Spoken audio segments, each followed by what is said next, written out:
Hi, my name is Dorian, or Leviathan of my friends, and I'm an eldritch abomination lurking in the corners of your attic. I'm also here to tell you a few ways you can make money as a freelance artist on the good old internet.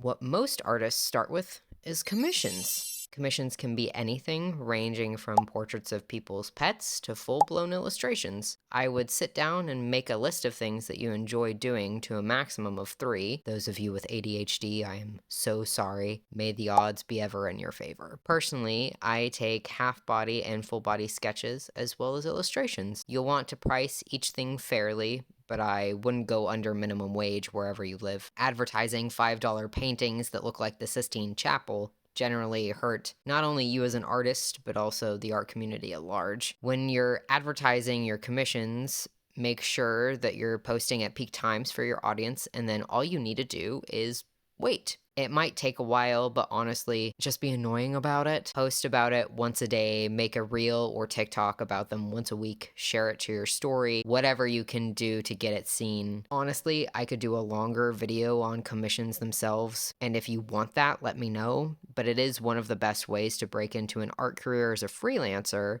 other than adopts.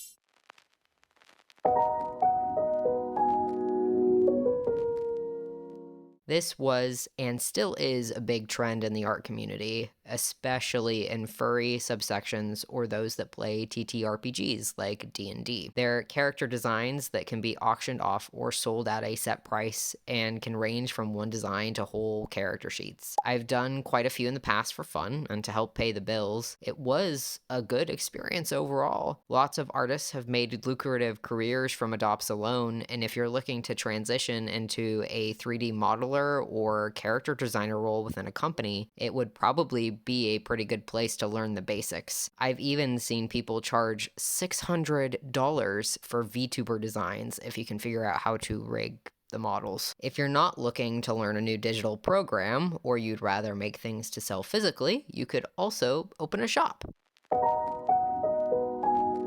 My husband, the Coffee Rain, and I run an Etsy store together. It's been going since June 2022, and it's been really good. We make stickers, prints, and button badges ourselves, and we've been known to have the occasional charm or bookmark in our store too. It's a really good idea if you're into making fan art, and you could even combine it with commissions. Having a store isn't all sunshine and rainbows. You have to invest your money and effort into selling things that might take a second to turn a profit. There's things like platform fees and postage that you have to consider too, though there are places like Redbubble and Imprint that will do the manufacturing and mailing part for you. Most artists graduate to having their own storefront without all the pesky tolls that other websites tack on. Having your own storefront means you can also start selling at conventions. If you have downtime every now and again, I highly suggest looking into local art fairs, markets, and conventions once you've opened a store. I've been going to conventions for a decade, but only started selling at them last year, which was super fun, and it did bring in a lot of money. Colleges and universities will sometimes put on comic or anime conventions that bring a lot of foot traffic that you might not get just by being on the internet. Plus, if you enjoy cosplaying, it's really fun to just sit at your booth and pretend you're an NPC in a D&D campaign peddling your wares. Kajita's wares, if you have coin. There is one place you could combine everything on this list into, which is a Patreon or a Kofi. Disclaimer though, these can be hit and miss.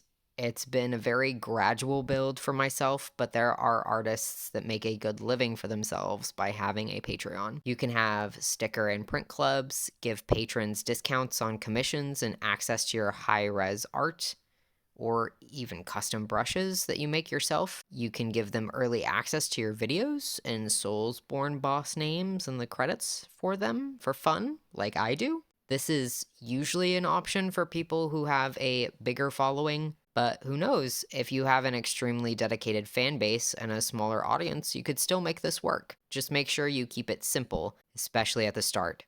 Don't burn yourself out. All of these things are great, but you won't instantly gain success by doing one or more of these. Nobody does.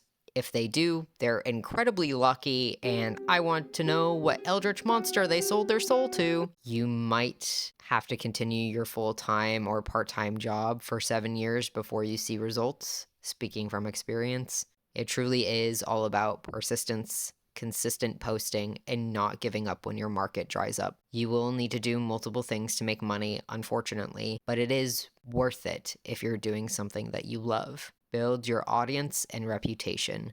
The money and support will come as long as you keep up hope. There's definitely a lot more things you can do, but these are the handful of hats that I personally wear to pay the bills. If there's a specific point you want me to elaborate on, like commissions or how to run a Patreon, let me know in the comments down below. I'll always do my best to explain. Be not afraid. Just remember to take it slow and only take on as much as you can handle. You can't make art if you can't pick up the pencil. If you'd like to support our 3 cats and their biscuit business, and also get cool art and early access to my YouTube videos, as well as a super special producer credit at the end of them, join our Patreon. You can find that at patreon.com/levandjackcreate. Special thank you to Jacques, Herald of the Dark Roast, Meg, Exarch of the Golden Egg, High Artisan Anonymous B, Great Alpha Wolf Squilliam William, Nairuz, Seer of Rosy Mercy, Ghost, Infernal Collector of the Damned, Golden Paladin Court, Isabella, Redeemer of Bad Himbos, Keeper of the Lapin Warren, Robin, most royal of all the rats, ethereal consort of House Vicarian,